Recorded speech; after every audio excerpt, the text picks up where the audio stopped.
គេយកទៅប្រើប្រាស់ជាមួយនឹង Endless Beauty សម្រាប់បងដែលគាត់នៅម្ដុំ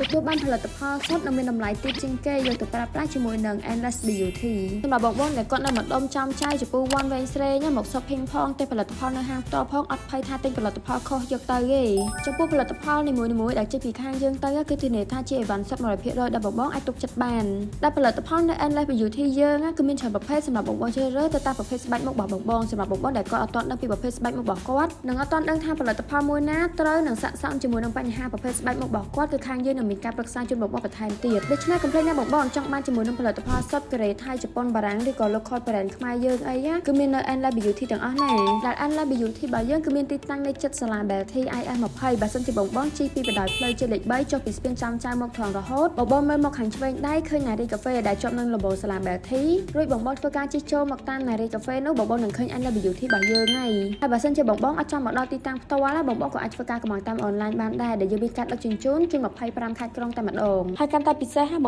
ងរកការចំណាយអស់$30ឡើងតើបងនឹងទទួលបានក្រែម Color Grande នេះមួយភ្លាម